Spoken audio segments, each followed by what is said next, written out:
because decorum, all right? Washroom decorum, if you know what I mean. So, if that's okay, we'll get back to regularly scheduled programming later, but we'll leave behind the scenes, you know. But I need some. You don't need to hear everything in the bathroom if you know. If you know what I mean, right? I don't know. It's not always pretty, but anyways.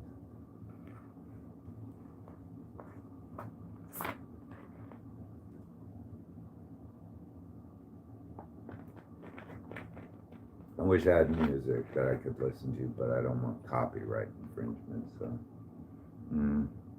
maybe I'll try something different. I'm gonna try to drown out some of the unsightly sounds, if you know what I mean, when you're in the boat without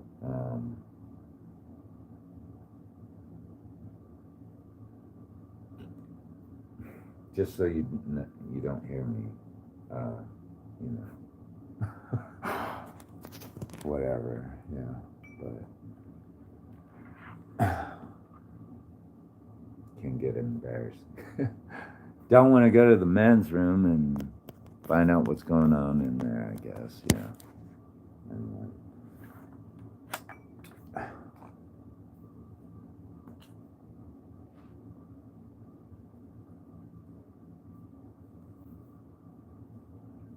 Yeah. Old man George taking a big old shit in the stall. How cute. Yeah, sure. You know what I'm talking about. Bob just took a big old fart in front of everyone.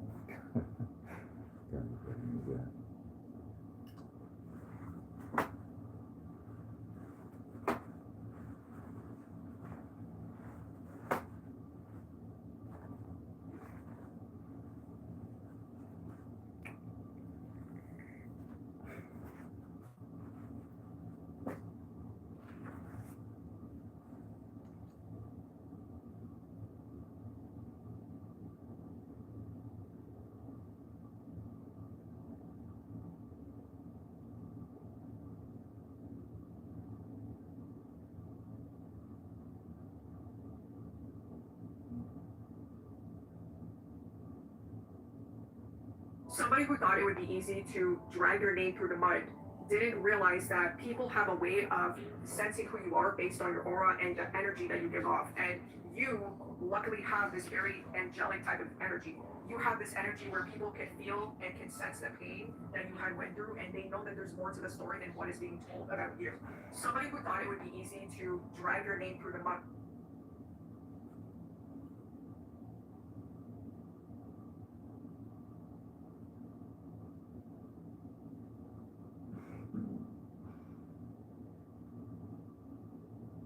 You don't deserve this. Some of you have people around you who are really disrespecting your name. They're disrespecting everything about you. And it's because they're compromised. These people have unclean spirits working through them. And they're on a mission to diminish you, to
they want you to hang on. And you are so far past this, they've created a storm for themselves they can't get out of.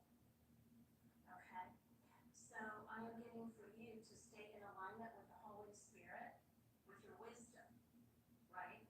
You have figured this game out. You've figured out what they're doing. You've figured out all of the little things. And these are individuals that need their hair done. They need their nails done. They need a new life. Okay? And they know what they're doing. They need a heart. They need a mind. And they need to leave you alone. So I am getting moving forward with this. You know, it's the creativity piece that they try to be so creative around your life, and you figured out the patterns of these individuals.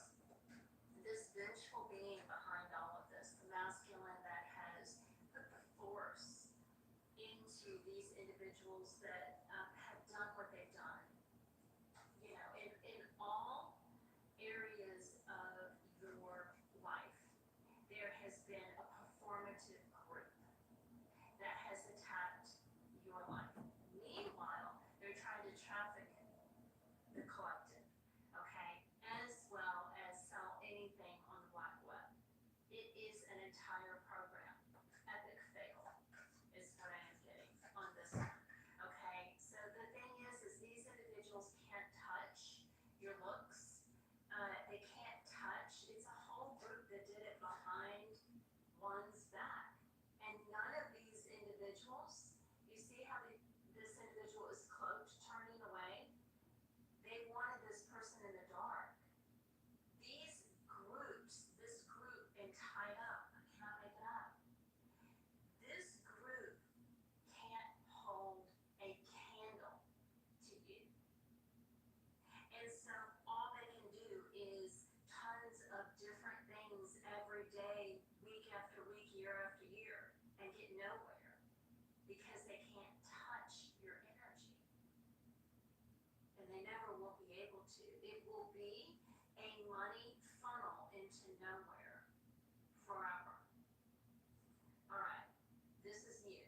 You are coming in directly in alignment with the Holy Spirit, and you know exactly, third eye, what these individuals are doing. Have discernment. God is going to protect you. Okay? Because you are in alignment with the Holy Spirit. Everything that they're doing as a performance is just that. They are going to fall on the very sword that they built for you. They are going to experience the heartbreak, the shattering experiences in their own life that they created for you. The deceit, the storms that they created for you are upon them. Okay? This is for my individuals that have stayed prayed up for years. This has been going on. I'm getting 25 and deceit. Okay, 25 might be significant.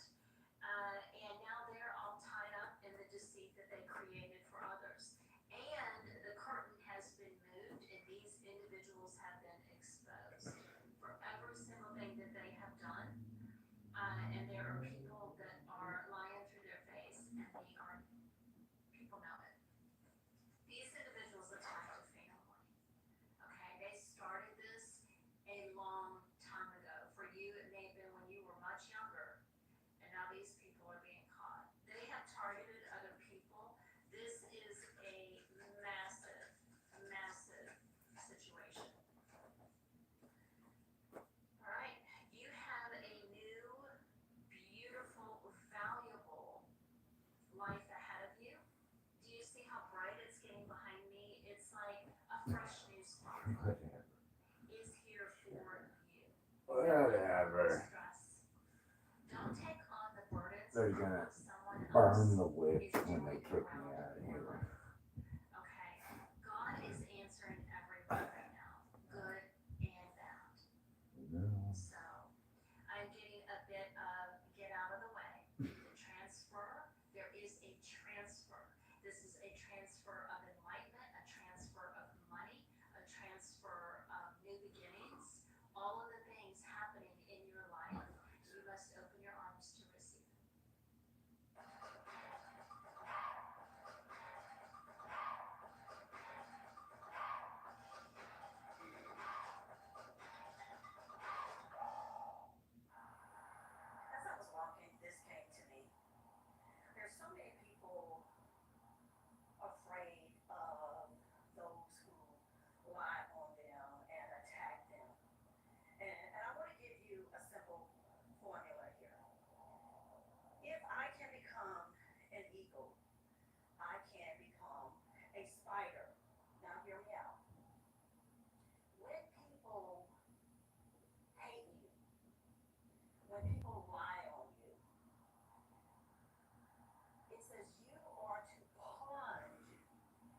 Man, I think everybody hates me. So, I've never been in a position where everybody refused to even look at me in my time of need. runs into my web sends a wave of vibration to me. It's an indication, wait a minute, it's time to act. All right, since they entered my web, a spider does I not don't run even know from who the to thing trust that comes anymore, into their man. web. Please. A spider plunges into, they're quick, they plunge into it. Not only do they plunge into it, they refresh themselves with the energy of the thing that entered the web. Now here's another thing I want to share with you. Those who rally a group of people against you, now they are the channel for the spider. Every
Goodness.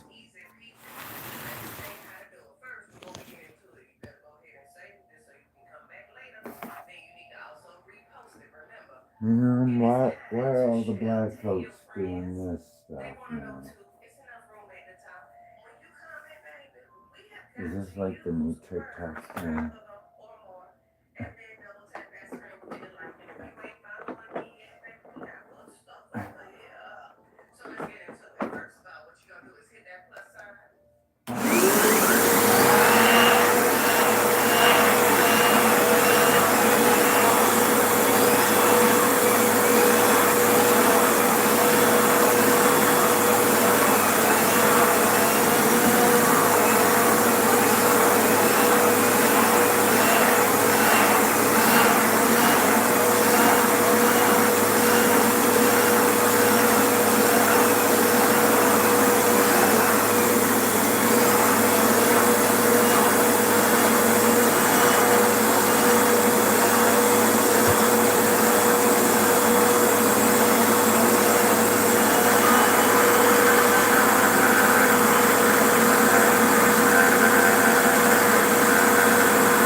military.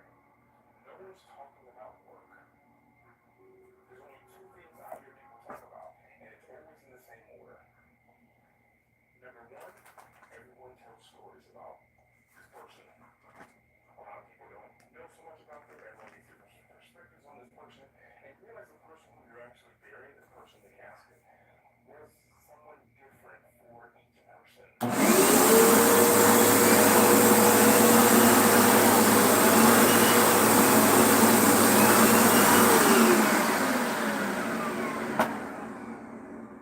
only thing that you actually have control over is the first one. What are you going to do for them? It's the memories. It's the stories. So what do I mean? When you guys see me, for example, I'm here on the back streets of Thailand, or for some reason the last couple of nights in a row, I've been walking around at 2 or 3 o'clock in the morning. And when I mean by memory museum, it means that you need to do things that in the future you're going to have lovely memories from. Memory museums are made the wrong way. Memory museums are made by present decisions, conscious decisions. The reason why I've been living abroad since 2009, the reason why I left being a professional basketball player after 12 years to just go off on a week and I wanted to just travel full time and I wanted to continue creating content and showing people what's possible, despite everyone being like, well, why would you do that? You have a dream life, but you really doesn't. You know, what do you do when you have the dream life and that dream has expired?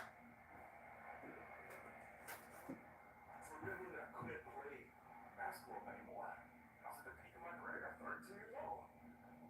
I was making the most money, had the most security.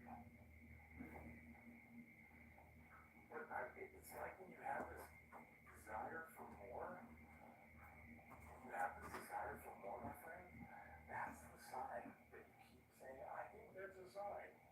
The desire is the sign. So Memory Museum is spending time with the people that mean the most to you.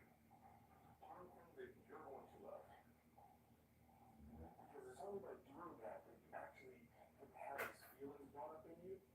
It's a new move, the Nordstrom anniversary. There's some like gossipy, L-Hardy kind of, they're just trying, again, I feel like with precision, there's something like, I'm getting a very funny undertone, but like nobody can laugh right now, but we'll laugh about it once you leave the room. Like, so again, I don't know if it was an interview. Like, I just kind of think interviews can happen in so many different ways, right? You could have been having an interview that you didn't even know you were having an interview into a friend group for all we know here. But there is something very like, oh, you're gorgeous. Like, I'm also kind of getting that too. It's like, do we invite this person in? Will that cause problems somewhere else? Like,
He's still stealing spotlights.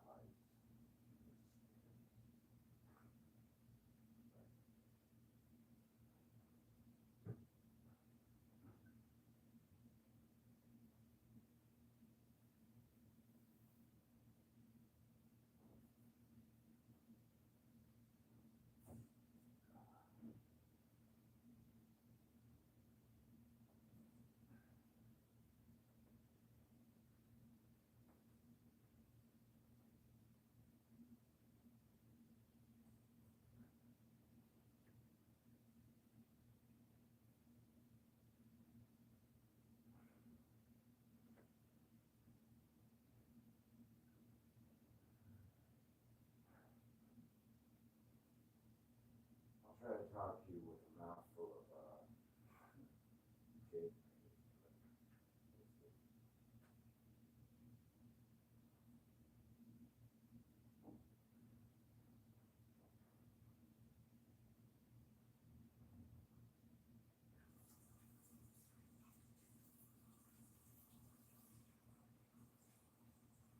After last night's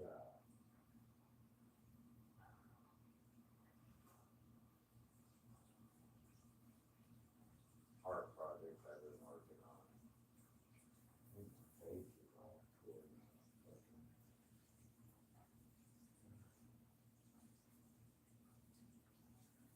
We'll see how it goes. Everyone.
That's not me. Like I said, that's the talking system.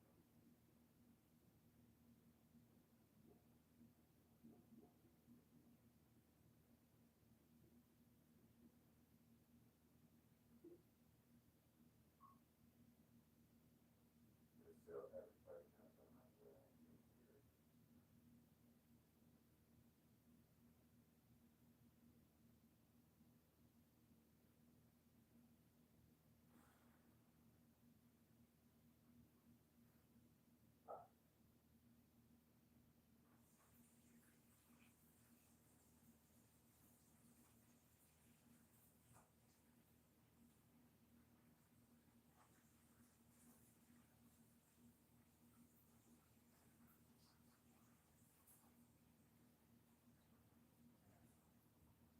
I'm pretty sure my woman was gonna kick me out. But I don't know.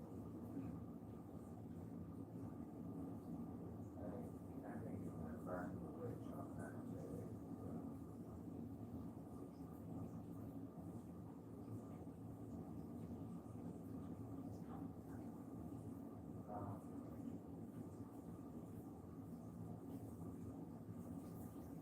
Like I said, hold on.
all that.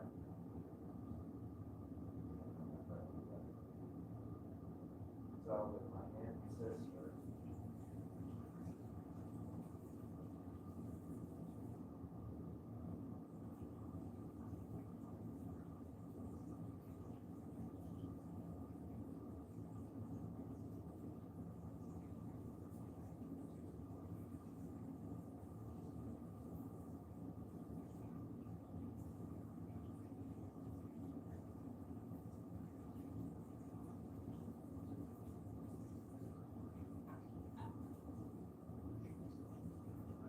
Pop culture references, I guess I make a lot of them.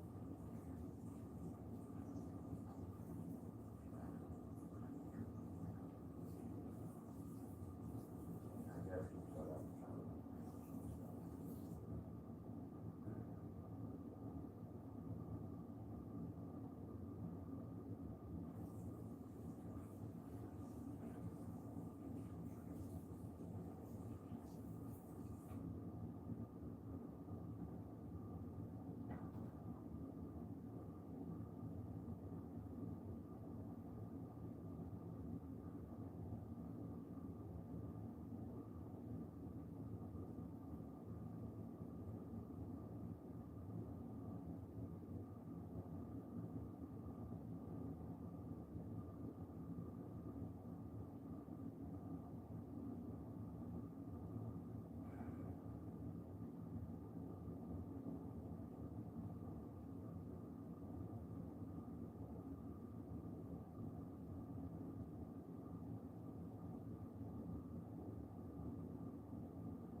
A lot of times I know it might sound offensive.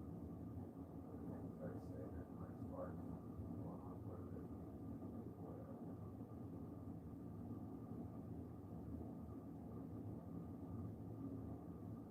There's no, everybody goes through a paradigm shift.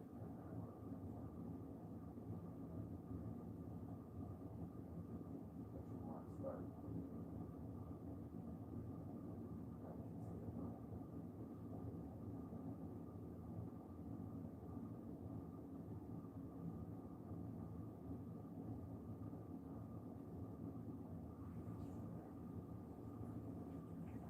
My mom always said you can't teach old dogs new tricks, but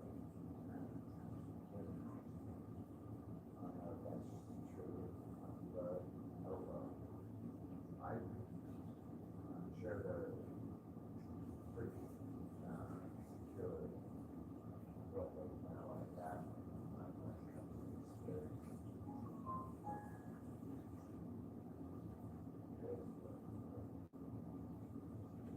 I don't know. AI on it. Can the old generation handle it? It's I don't know. That's the way we talk, that's it, the new generation said.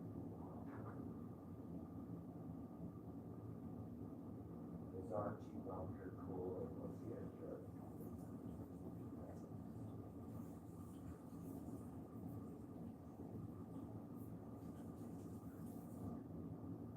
I used to watch Archie Bunker. Yeah, couldn't watch that now.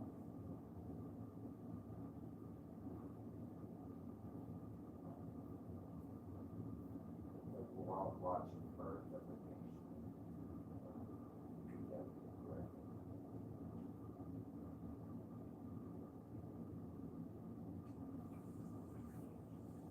You know, it's a really racist film. So odd. Most racist film that was ever made, but if you think about it, it was made during the time Civil War.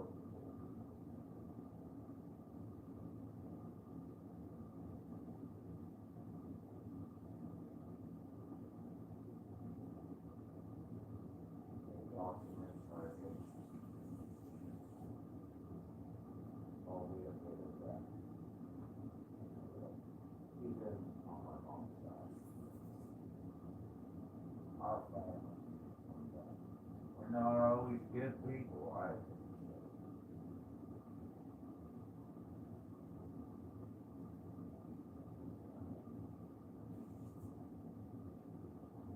can't. Oh, not that I feel it. Other people,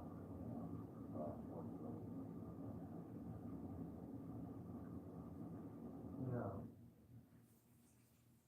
I don't know what the situation is. I'm an American, so I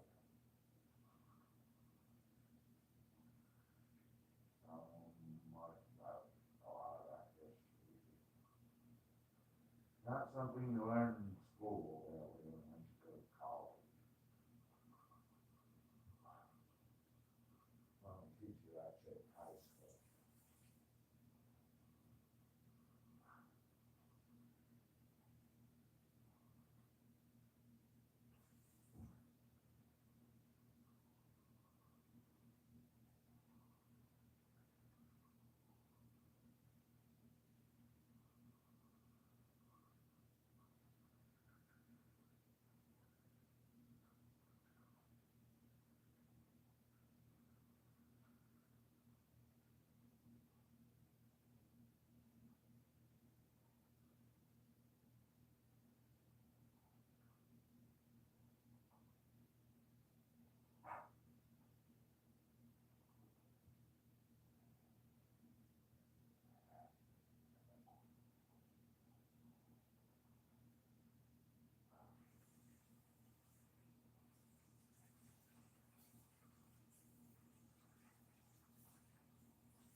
Sorry. Yeah. Yeah. Oh, it's not.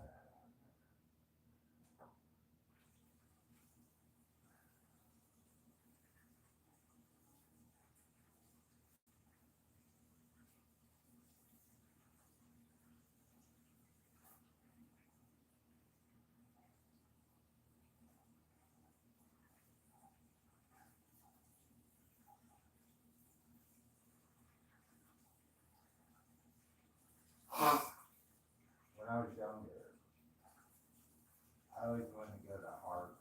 That's crazy, right?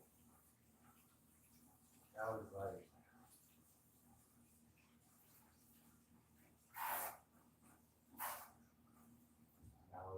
my goal. Go to Harvard. Don't know what I was going to study. I thought maybe law. I don't really like law that much anymore. Now that I think about it. Not because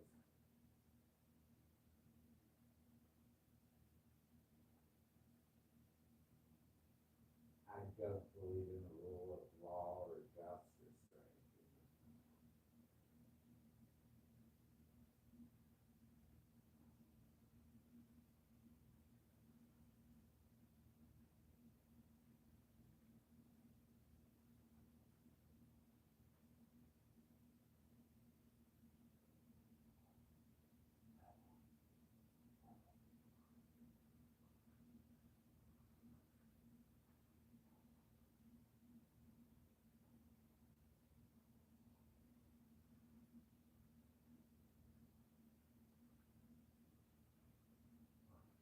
scared of it. No matter how I defend myself. If I'm in the court of law, or in justice,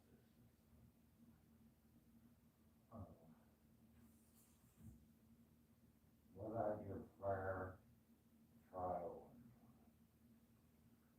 and not dependent upon what I have to say?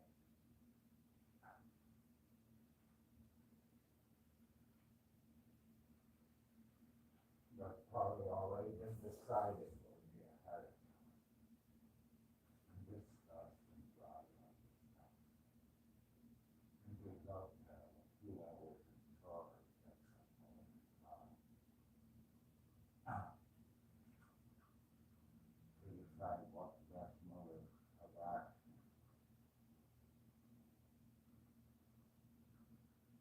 To fulfill.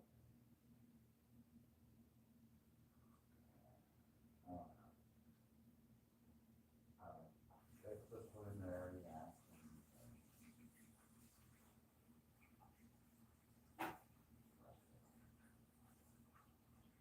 I wouldn't be in there. They didn't already decide for me every time I get to. That's how I feel.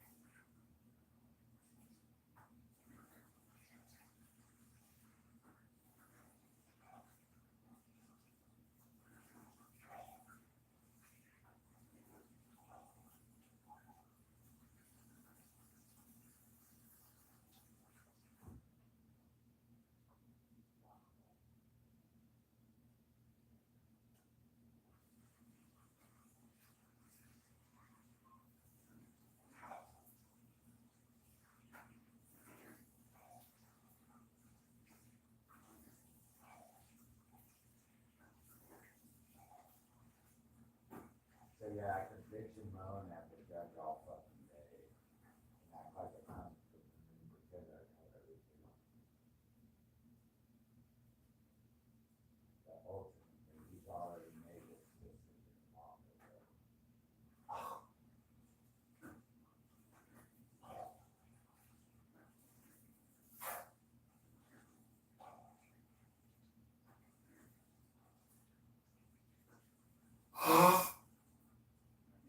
For whatever reason, he chooses.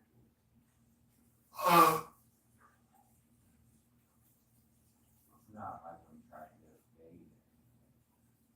I have nowhere else I can go. Whether anyone wants to intervene on my behalf, that's purely up to them. If I'm a waste of time to them, then they probably wouldn't bother with me in the first place.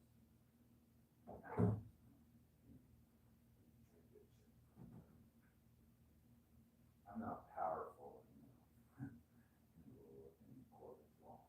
I don't have like, I don't understand the jargon. I don't understand the rules. Or nothing. I can just say my piece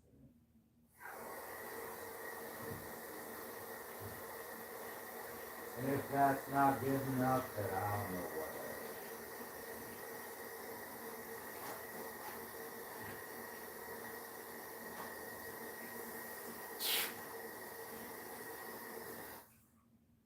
Like I said, all I can do is say my piece.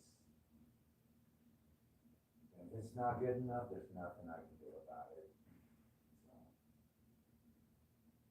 that's how I see it.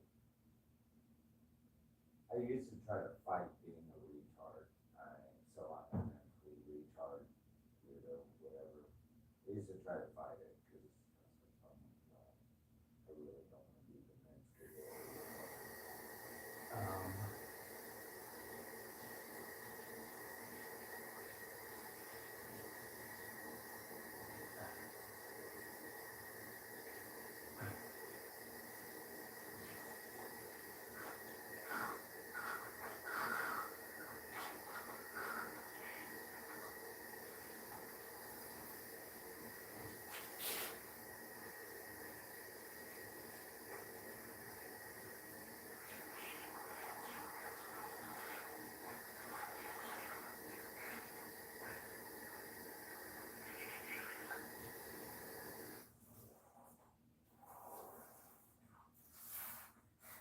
Sorry, I have to clean my back. I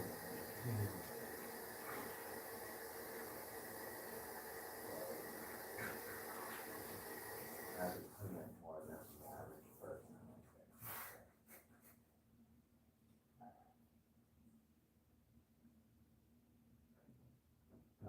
Yeah, I used to fight it.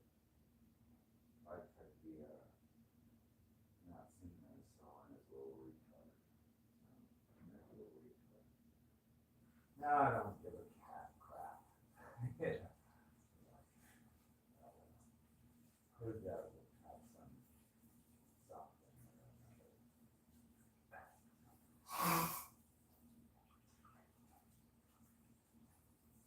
It's not like I've ever met a psychiatrist who didn't exhibit or a psychologist who didn't exhibit some form of eccentricities.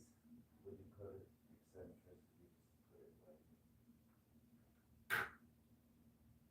that je ne sais quoi is so American.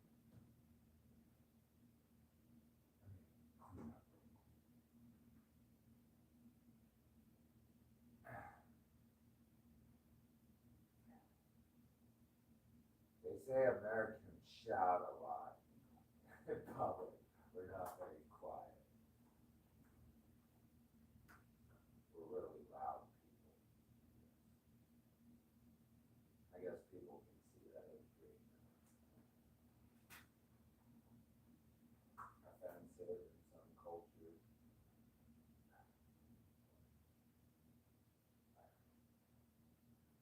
Yeah.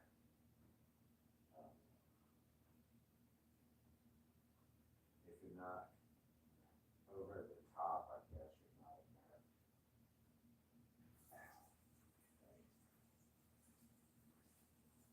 I don't know.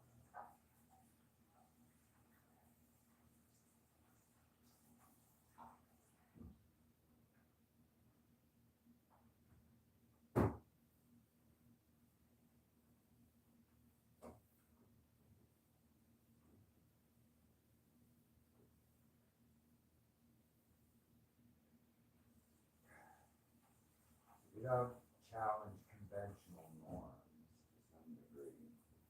You're really not American. I mean, we are Americans. We always challenge the conventional norms.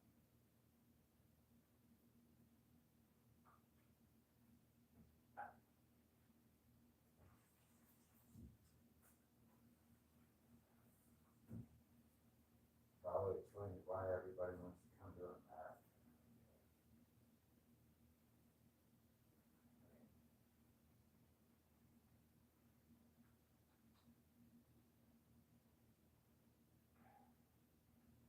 They're supposed to do the things that the world wants to be like, I guess. Yeah.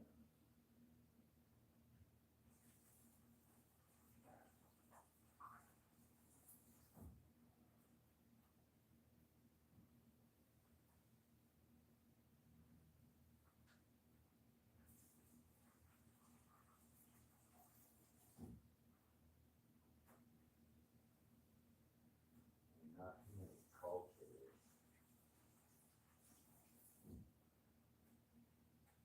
make shorts during the summertime is appropriate. You know what I mean? Not all cultures around the world think wearing shorts is appropriate.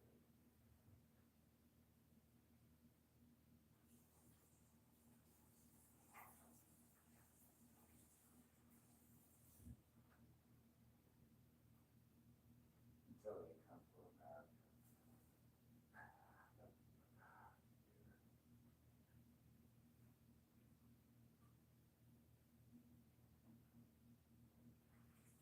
Some people can't be so revealing about certain things, about their bodies, the way they look, except in America.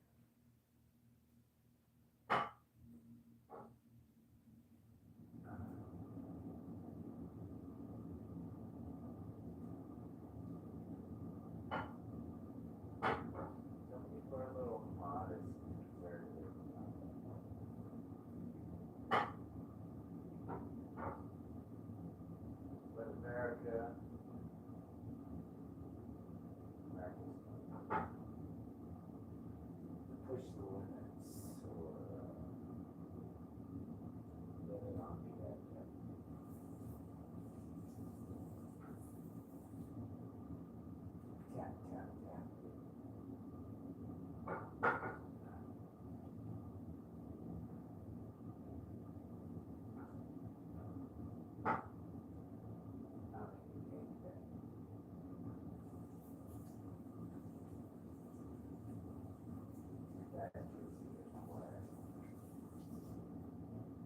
know, it's like, say you're a German that doesn't or like some European, I'm sure there's some kind of all of us, sure. There's probably some old like French or I bet you can put it on Mars and sexy, yeah, that yeah. God no, the words. Gotta get tunes.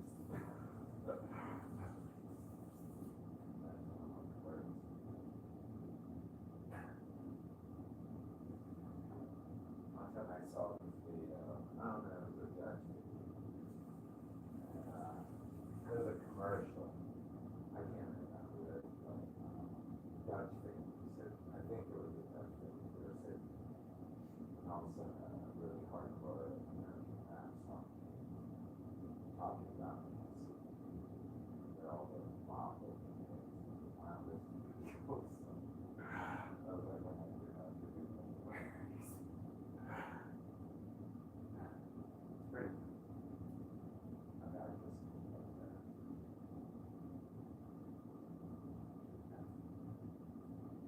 Not everybody knows what our culture truly is about.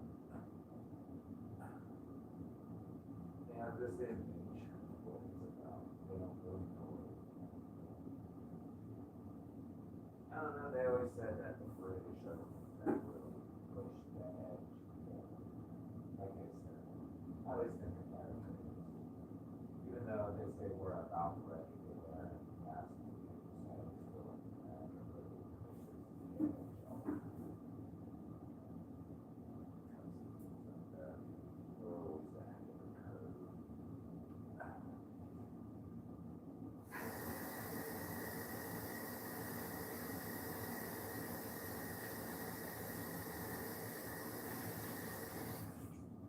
I'm sure China has the tag. I don't think they bring it back. That's a big internet, right?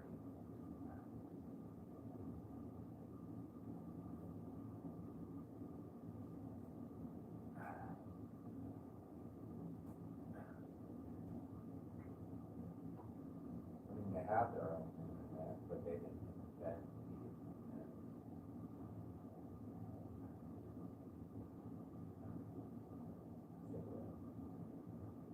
How about cell phone?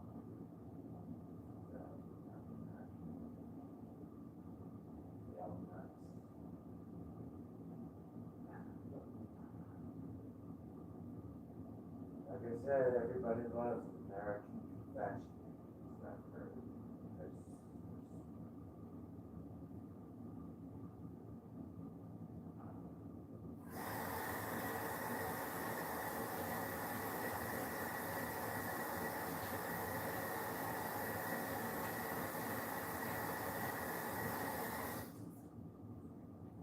Would you say American Coca-Cola is better than Korean Coca-Cola? Yes. 100%. Yes. It tastes like Coca-Cola, but it's not sweet like Coca-Cola in America. It just tastes like it. It's missing that. Je ne sais quoi. That just can't get anywhere else, I guess. You want to know about our secret candies world? Huh? You have to come to America. You ever been to Times Square and seen that big old M&M's chocolate store? I didn't get to go in there. I didn't have enough money, but I thought it was cool that I wanted to go in there. At least the whole damn store. New York is expensive. Not for the rich. Not for poor working class one. Trying to make his way out of the world. Keep getting so, like that. God just told me this is not your home. It looks cool for a vacation, but that's not your home. That's how I ended up back here. Everyone was like, why didn't you stay in New York City? I was like, because I don't think it's my home. It was nice, food was great, the sights were great, the museums were great. I don't know about all the TV shit, I didn't figure it out, so I didn't go there.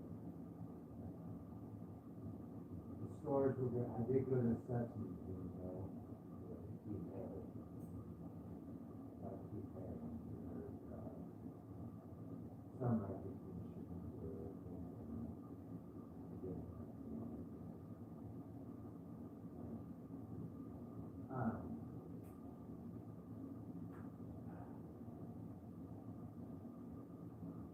but yeah, I went to a sex museum, it's just full of Keith Haring, everything. Keith Haring this, Keith Haring that.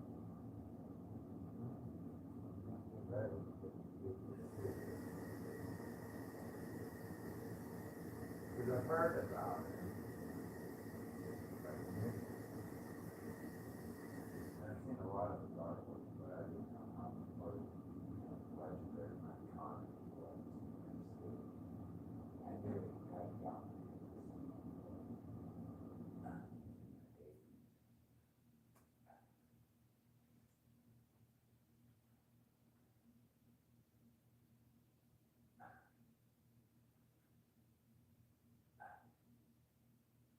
But yeah, I saw some Keith Haring today. I saw a whole bunch of stuff. So even at the Metropolitan Museum, I can say I hadn't seen all those exhibits to some degree.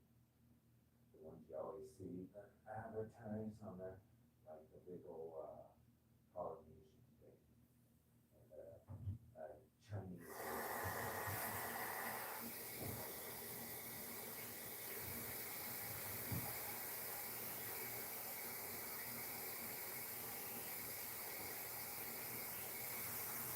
But you know what I noticed about New York City when I went to the Metropolitan Museum of Art? They did have an Art Deco section. That was the only empty area. I was like, what? Like nobody was there. So I stood there and just looked. I was like, wow. I don't know, I'm not a big major, like, I wouldn't say Art Deco is my favorite, but it definitely reminds me of America.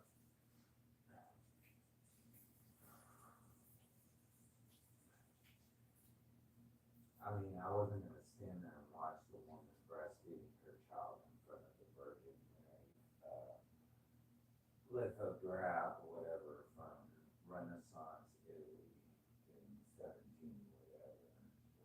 I don't know if it was performance art or what have you.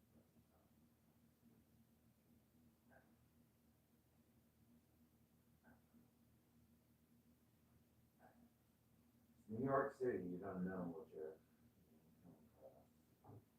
Wasn't like Seoul, South Korea, I'll tell you that, or Tokyo.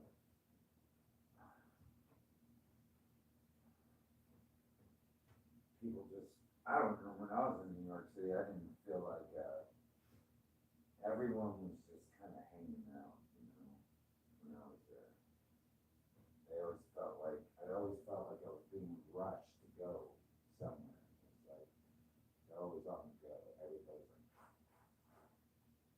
so I was like, I can't do that up until, I can't get up at like 4 o'clock in the morning, run across the Brooklyn Bridge to get to work and then come back home at like 10 o'clock. I don't think I could handle that.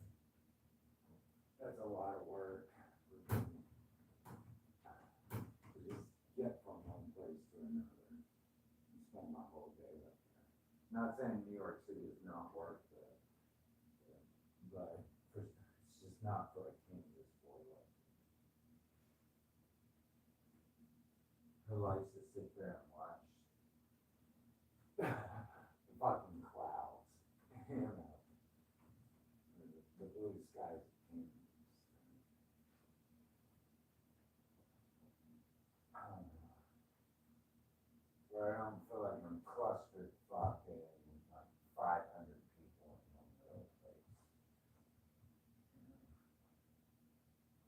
I live in an apartment complex right now and I can't.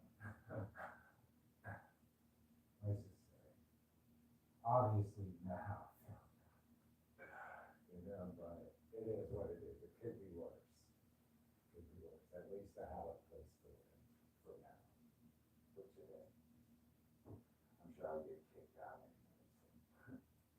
Oh well.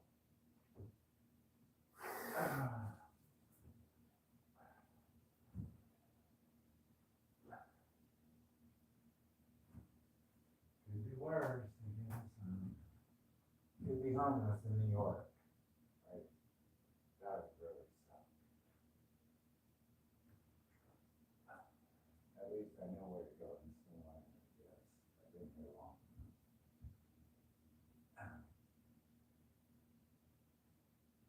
But nah, New York City is too much. You have to be born and bred there.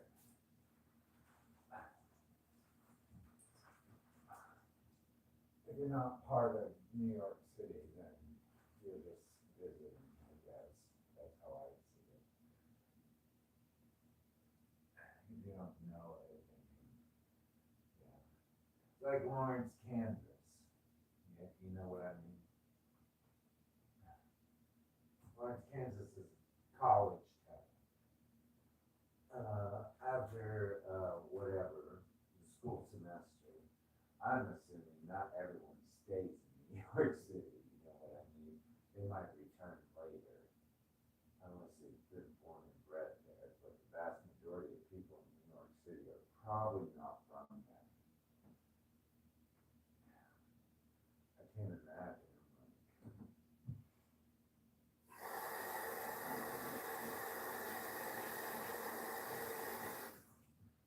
I can't imagine like Christmas time, like in New York City, and not going to Connecticut to see your family, like work in New York City, like this.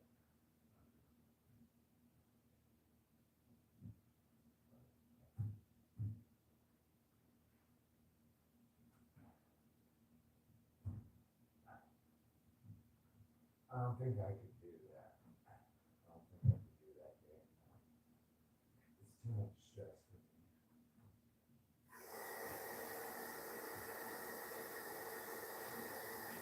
I mean, I've always wanted to visit Washington, D.C. I always thought that was a beautiful place looking. Oh well. I just want to visit. I don't want to stay.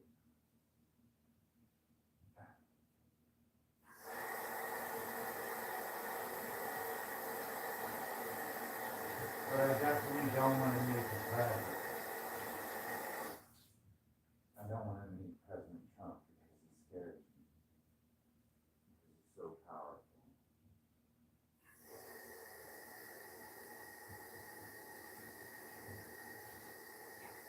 I don't think he would be impressed with a swine Kansas ragamuffin on myself street urchin. Yeah.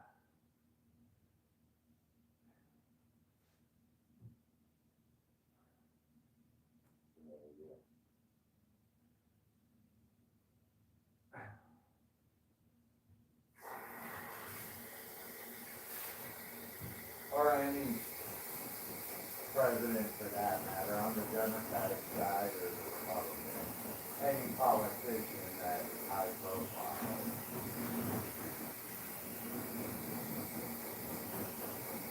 I think I just go to the landmarks really. Like, just look at that stuff. I don't think I would fit into the circle.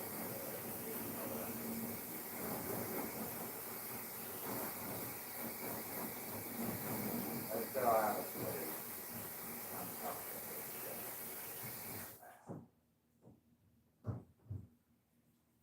Anyways. I'd be embarrassed because I didn't know what to do properly. You know? Like, I'd hate to be in a photo op looking like a fucking troll in front of everyone. That would be so embarrassing.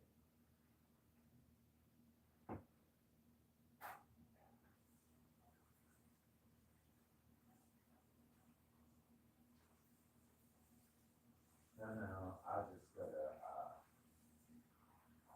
what is that? Lincoln Memorial, Vietnam Memorial, shit like that. Maybe visit the White House, see what it looks like there.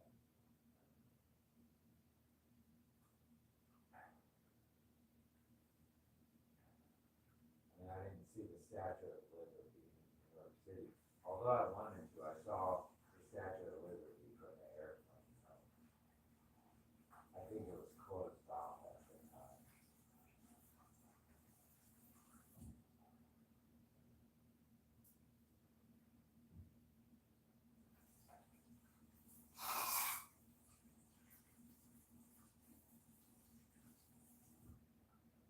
I really don't like going up at night. Then I go up on the Empire State Building. What is it, like $20 to go do that?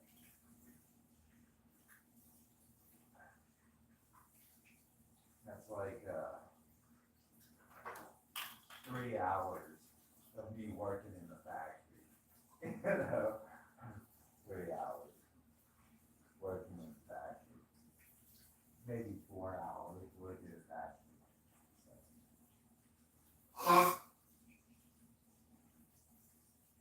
But I did see it from the outside.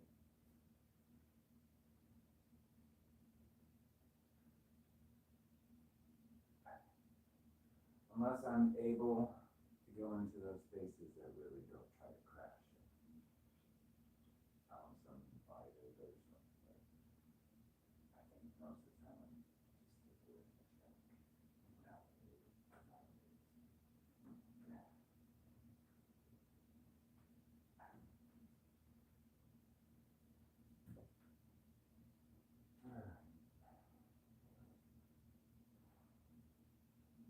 Pretty felt like getting cleaned up. I'm sorry.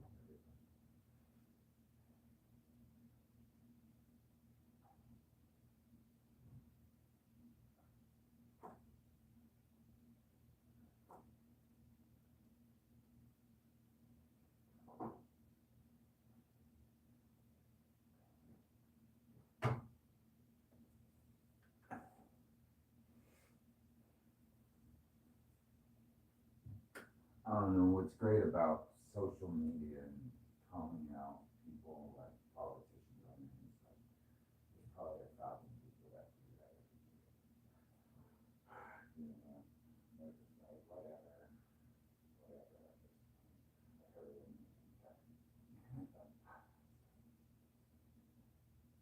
It's like I'm just a spit in the bucket compared to millions of people that probably call and comment now with celebrities and politicians.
when I was a kid, they used to have these things called Bop magazine or whatever, and they used to put the address of like celebrities in the back of it. Like, oh, if you can contact Michael Jackson or whoever at this address, just send your whatever you want to send in. I always thought, oh yeah, maybe this time. Maybe this time they'll notice me. You know. Maybe I'll get like, I don't know, a signed autograph, something or other. The only time that worked, I'll tell you the only time that worked.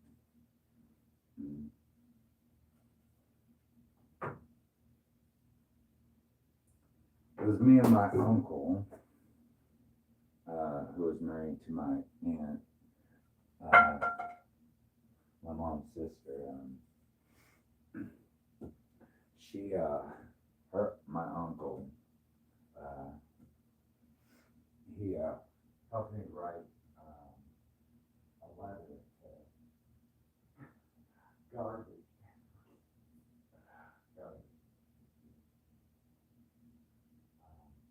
Thinking of like garbage.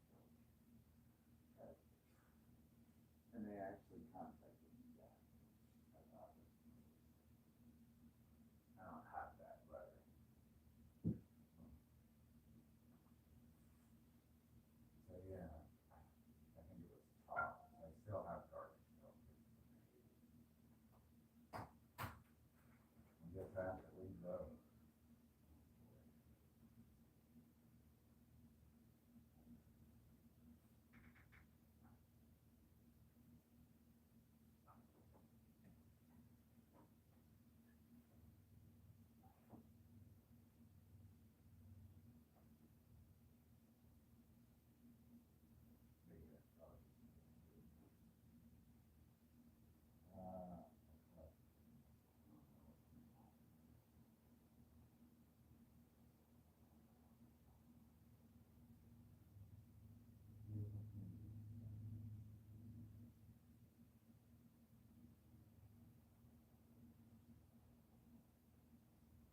Anyways, I'm gonna upload this and get everything done, so I'll be back with you guys later. Alright, you guys have a good day.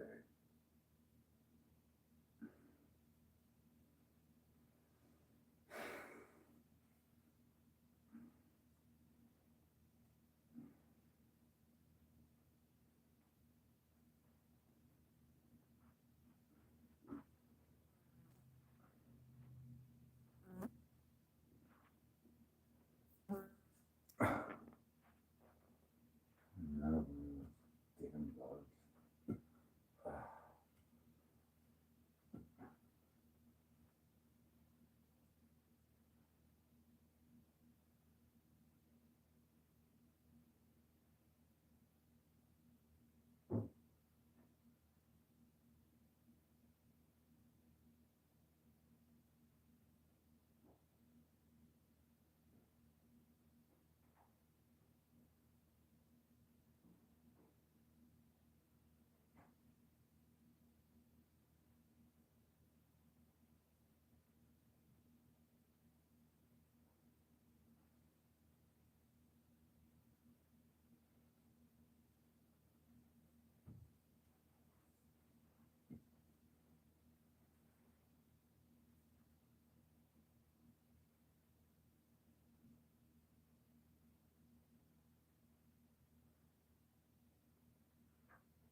Great, we already have one view.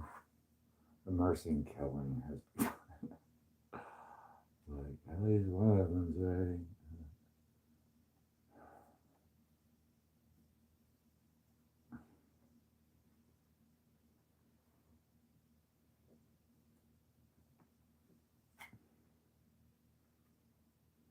Awareness and consciousness. Let's talk about, first of all, the evolution of the human mind. And to understand this, we have to look at how we read ancient wisdom. Ancient texts were written in the language of poetry, metaphor, and mysticism, but over time, I think we've literalized them a little too much. When ancient writers spoke of heaven and the sky, They weren't talking about a physical altitude. They didn't mean that if you fly a rocket high enough, you'll bump into the throne of God. Up has always been a metaphor for higher states of being. Down has always been represented by the lower, denser states of survival, fear, and division. If we expect a physical man to literally float down into like a physical street, we miss the spiritual mechanics of what Christ represents. Jesus was a historical person, yes, but the Christ is a title. It means the anointed one. It represents the ultimate template of fully awakened human consciousness, a state of absolute alignment with the divine, free from ego, operating purely from unconditional love and unity. Expecting him to show up and fix everything physically is a form, I think, of spiritual bypass. It keeps us passive, waiting for a savior instead of doing the work to embody what he actually taught. So if he isn't dropping down, how do we ascend to him? Good question. Think of a seed. A seed starts in the dark, buried in the dirt, right? That's where we find ourselves trapped in fear, anger, division, and the illusion that we are all separate from each other. But the seed doesn't wait for the sun to come down and live in the dirt with it. The sun stays where it is, pouring down its light, and the seed ascends. It grows. It reaches upward. It pushes through the darkness and transforms into something entirely new. That, I think, is what is happening right now on a global scale. We aren't experiencing a collective pressure to grow. Ascension isn't about floating away in a spaceship or leaving our physical bodies behind. It's about raising our frequency from fear to trust, judgment to empathy, separation into unity. When Jesus said the kingdom of heaven is within you, he gave us a blueprint. He was saying the destination that you are looking for isn't a physical place in the clouds.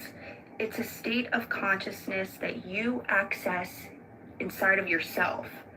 This is why this second coming is collective, not individual. The first time the light of the high consciousness was concentrated into one historic vessel, Jesus, he was the prototype. He showed us what a human being looks like when they are fully awake, fully connected to source. But the second coming, it's not about one person coming back to do it again. It's about the same Christ consciousness waking up in millions of people all around the planet. It's an epidemic of awakening. Think about it. Every time you choose love over revenge, you are bringing the consciousness to life. Every time you look past someone's outward differences and recognize the divine spark that's inside of them, you are participating in the ascension. We are the ones we've been waiting for. We are the body that is waking up to receive the mind of the divine. So how do we practically live this? How do we ascend today? And that doesn't require you to go live in a cave or chant on a mountaintop. It happens in the ordinary, messy moments of your day, shifting from reaction to response. When the world throws anger at you, don't throw it back. Take a breath, rise above the drama. That is micro ascension. Practice unity. See yourself in others. When you realize that hurting someone else is ultimately hurting yourself, your consciousness shifts from the me level to the we level. Quiet the mind. Step away from the constant noise of the modern media. Connect with silence, nature, and your inner self. That's where the quiet whisper of higher consciousness is heard. I believe it's a call to rise. The sky isn't going to fall, but the old ways of thinking, the systems that were built on fear, greed, and separation, were crumbling. We're seeing it happen all over the world. And they have to, so that something higher can come in and take its place. I don't think a lot of us, I hear it all the time and I see it on social media. So this is just my perspective. Like I said, don't come for me. But I do believe I'm channeling from source right now. Stop looking at the clouds waiting for a rescue. Look within, do the work, lift your thoughts, lift your actions, and lift your love. The return isn't a physical descent, it's a spiritual ascent. He isn't coming down to save us from our world. We are rising up to meet him in theirs. And that's the question you need to ask yourself. Are you ready to rise? So I think there's a little bit of... So King Solomon was this guy who was really obsessed with alchemy. I stitched that video, my own video, which feels really weird to do. But I found something. I was reading the Emerald Tablets of Thoth, and in it, it starts going into detail about when Atlantis was formed, right? So I've got my Kindle because I don't have the actual book in my possession yet. And it goes into detail on long ago, before Atlantis was formed, there were men who... My name is Michelle Smith, and I'm doing a series right now where I'm talking about two places that I believe are under the same principality. And those two places are Texas and Kentucky. And since I've been doing this series, I've been having some really wild dreams. And one of the dreams that I had was about a young girl that had white hair and she had white eyes, and she had like the color of her eyes had no pigment. She had very primitive clothing on, like sackcloth. Her hair was brushed nicely and everything, but so somebody was taking care of her, but a man grabbed her face and colored her forehead right here with a Sharpie.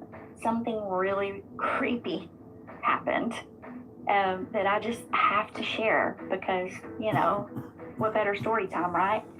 So this weekend, I went back and kind of fastly, like I didn't go deep into it, but I kind of quickly rewatched the Hellier series based on some stuff in that Kentucky region. If you're not familiar with that series, it's a paranormal series that this group went to Hellier, Kentucky to search out a man that was claiming that there were like goblins or three-toed footprints on his property and some small beings that were the size of children, but they never could find the man. But the story, like over a couple of seasons, kind of developed. And one of the things that came out just totally blew my mind. So during the series, somebody, I can't even tell you where it was. Somebody had mentioned a man named Richard Shaver. And apparently there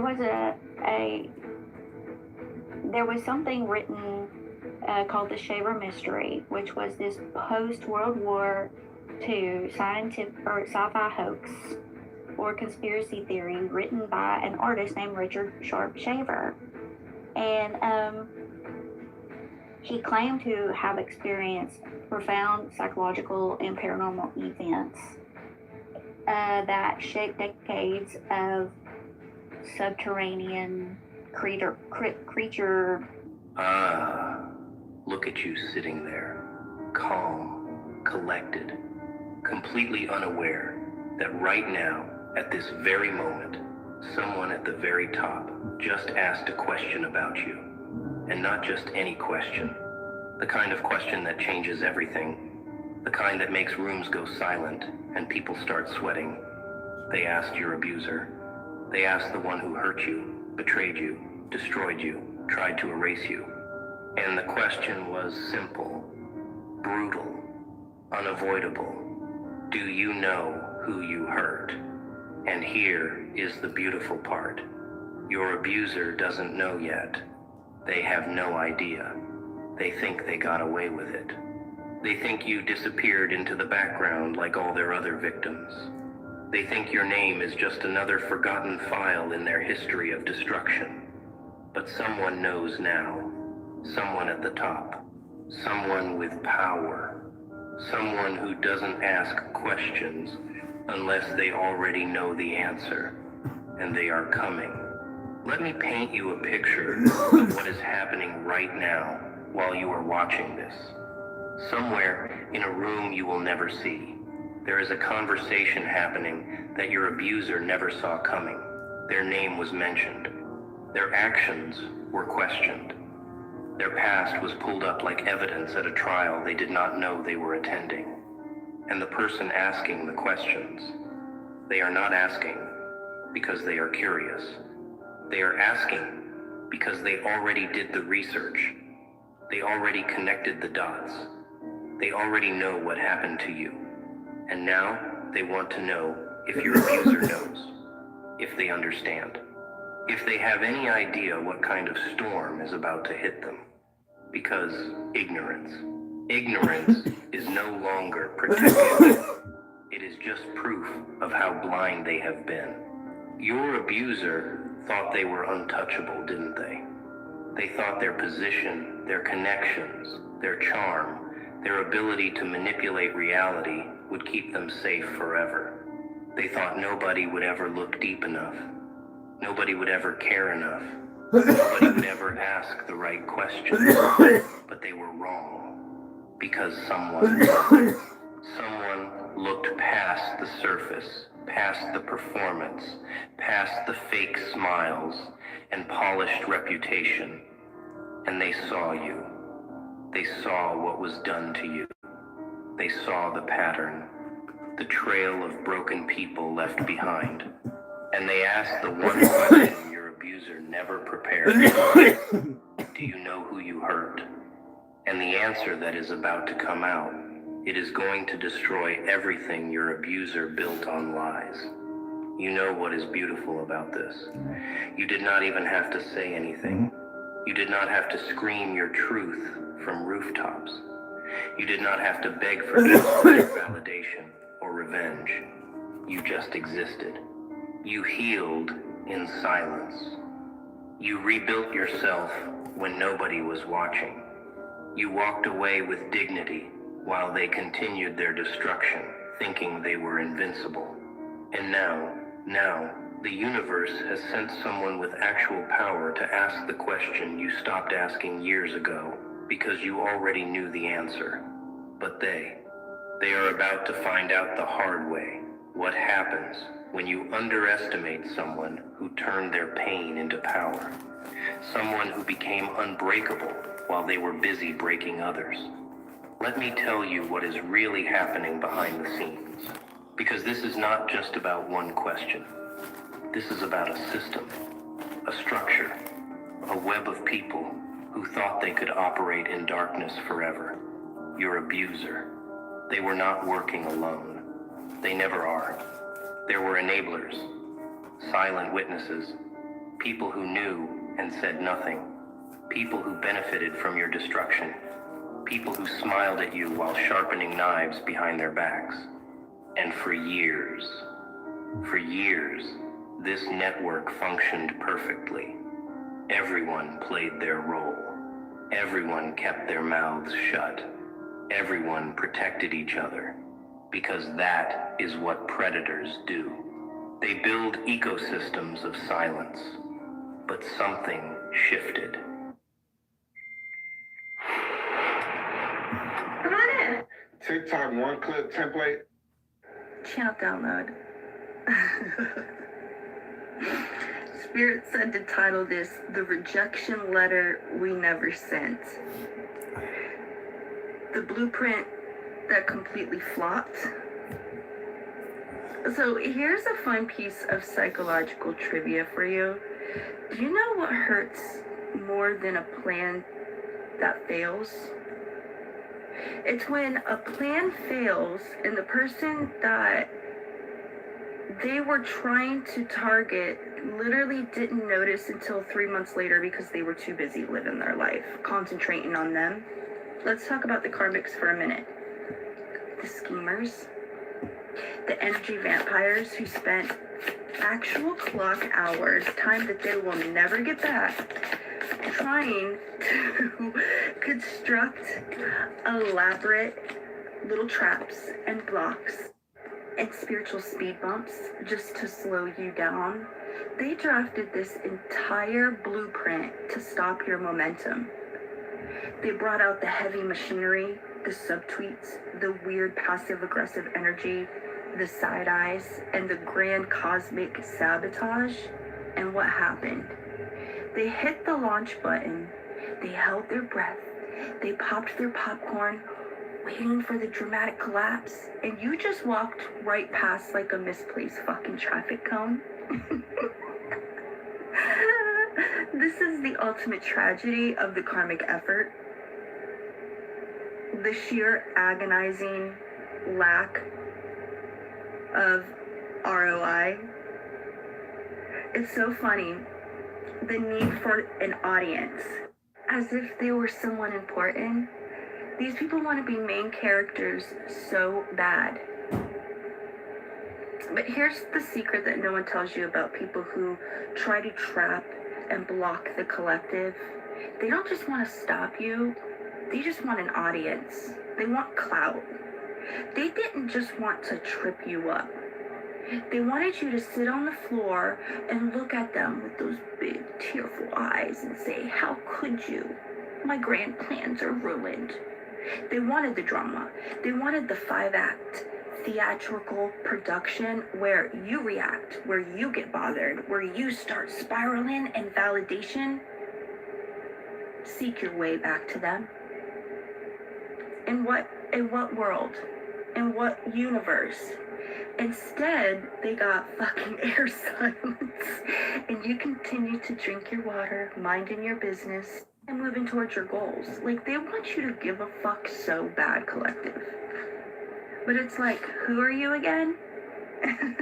Imagine spending weeks trying to build a wall in front of somebody, only for that person to just glance at and say, "Oh, nice masonry work," and simply just step over it because your wall was only fucking 2 inches high. These people ain't shit. It's insulting to their effort, really, because they put so much work into trying to rent space in your head, only to find out that you changed them locks ages ago, upgraded the security, and turned the whole building into a fucking penthouse. They want back in, but they want you to give a fuck. It's the desperation for a reaction that's funny to me. The funniest part of this whole dynamic is this current phase. The desperation for you to give a fuck. They're sitting there right now and internally screaming, "We hit you with the 10 of fucking swords. We broke your heart. Aren't you gonna get mad? Aren't you going to write some kind of crazy post about me? Aren't you going to lose sleep because I tried to set a trap for you and it failed?" They need you to be bothered, because if you're bothered, it means their power was real. If you're bothered, it means they made a dent in your life. They hit like a bitch. See, when you stay grounded, when you keep winning, when you keep laughing at them, when you look at their failed attempts with gentle, amused pity, it drives them absolute wild. Your peace is the ultimate plot twist. Your unbothered joy is the kryptonite to every single bad intention they threw your way. You see, a karmic's worst nightmare isn't even that the trap failed. It's realizing that even when they did their absolute worst, you were still protected. You were still guided. You're still laughing and dancing. The collective still is moving forward, undeterred, unbroken, and somehow looking even better than before the attack started. So to the collective that's still out there, feeling these weird energies, these heavy energies trying to bite at your ankles, shoo fly, and give yourself a round of applause and then let it go. Don't give them the satisfaction of your anger. Anger is energy, and your energy is far too expensive to be wasted on discount bin sabotage, clearance rack, karmics. The universe took their little roadblock, turned it into a ramp, and launched you higher than you were standing before, because every attempt that you block, you just proved that you were moving in a direction powerful enough to make them nervous in the first place and laugh at them, because it is kind of comical and a little embarrassing. Nobody tries to block a stationary target. You gotta understand that they only build barricades when they see you flying, when you're worth something to stop. Let them sit over there holding their empty little nests, waiting for a reaction that is never ever coming. Keep shining, keep building, keep stepping over them tiny little traps with a laugh. You got bigger places to be, bigger moves to make, and honestly, you look way too good being unbothered by a plot that couldn't even make it past the pilot episode. Stay elevated, stay unbothered, and keep moving, no matter what. So my mother passed away Monday, 91 years old, Alzheimer's and dementia. It's good. It's good. It was past time. She was just out of it for a long time. So anyway, she passed away Monday, and there's a new emptiness in my world. It's not sad. I'm not sad. I miss her. I miss her physical presence here, but there's a new empty in my world. And, you know, it's strange to experience that after having lost my son in 2023, coming up on the 3-year anniversary, August the 13th of this year will be 3 years since my son crossed, and that is the ultimate empty. Okay, that's just when it's over. Fuck it, I'm out, right? For me. And so I died when he died, but still here, knocking around and feeling everything. When my mom died, it wasn't sad, and it certainly wasn't traumatic. That's the hugest difference that I want to notate, is that there was no trauma at all. So death can happen sans the trauma, and then sometimes it can't. It's all the motherfucking trauma when you lose your child. So I'm here, and now there's this new emptiness behind losing my mom. Lost my dad in 2017, same way. So it was, you know, no trauma. It was just Alzheimer's, dementia, 88 years old. Time to go. And, you know, the last couple of years for both of them were really bad. Just, you know, they had the hospice and all that kind of stuff. So anyway, it gets me to thinking that, you know, as pointless as this is, this reality, this existence, this life that we've been handed is entirely pointless. You come here with nothing, you leave here with nothing. In between is experience. It's whatever this is. And I've said it before, whatever happens next will never make what's happening right now okay. What has happened in this life okay. It'll never make it okay. Don't give a fuck what it was. And it's bullshit that I signed up for this. I know me, did not do that. There's no way in fucking hell I'd put myself through this knowing, hey man, it's going to be hard. Or even to sign up for something as ridiculous as you can go there, but when you get there, you don't remember anything. It gets wiped, and you got to just start as an infant and hope you get good parents. Jesus Christ, what a bunch of bullshit that is. So whatever we're doing, whatever this is, only has one way out. And my mother found her way out last Monday. My son, almost 3 years ago, you know, and I'm beyond ready for my way out. But I can't quit. I can't choose it. Apparently that's not mine to decide, because I can't make the decision, you know,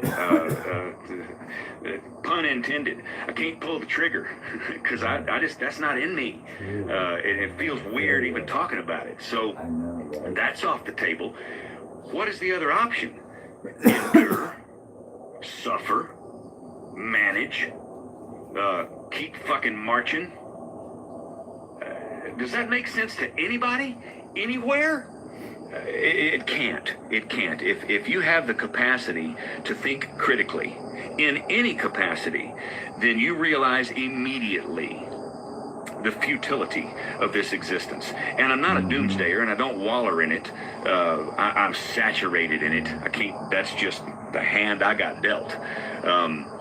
But I look for the good. I see it still. It's still around, and it's entirely pointless. What the fuck are we doing? Imagine what you guys are aware of, like the 10 monks, between 10 or